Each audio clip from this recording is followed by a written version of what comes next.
So recently I talked to a lady who was 56 years old, postmenopausal, and she weighed 178 pounds. Her goal was 138.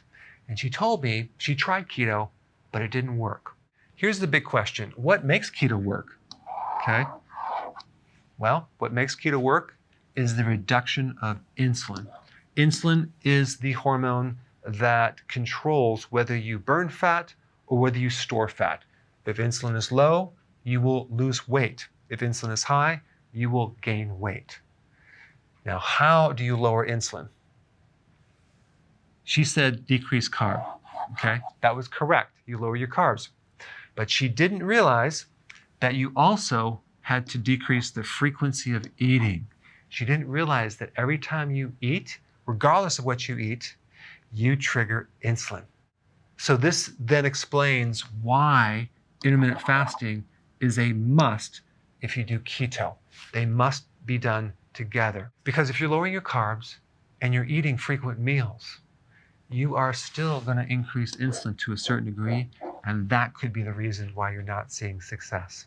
Other interesting point I want to bring up is this. Eating makes you hungry in about 1 to 2 hours.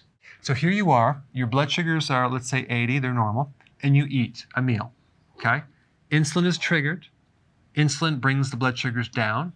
You end up with lower blood sugar, and you're hungry. And by the way, when you elevate insulin, you're hungry. Insulin causes you to be hungry. So this is what I explained to her. You go to bed at night, you sleep for 7 hours, 8 hours. You're actually fasting, you're not eating, right? Your body is hopefully tapping into fat. Then you wake up and you eat a breakfast, and then you eat lunch. And this is what she said, right around 3:30, she is ready for a snack. She cannot not eat something at 3:30. And she would normally have fruit, sometimes nuts, cheese, and that would get her to dinner, okay? And of course, she needed a snack at night. And you can see that she's never going to lose weight with that many frequent meals. So this is what I told her.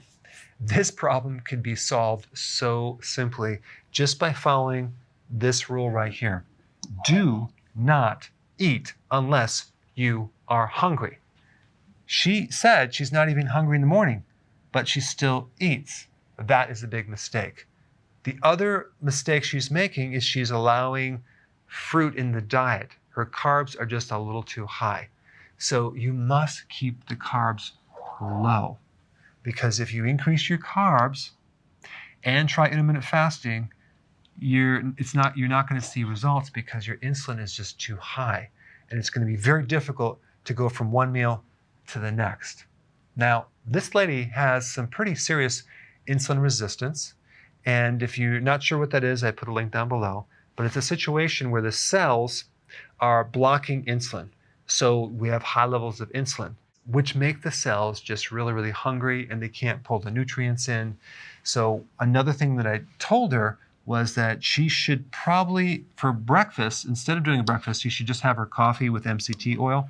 The MCT oil will very easily allow her to go to lunch. So now she's at 2 meals, lunch and dinner.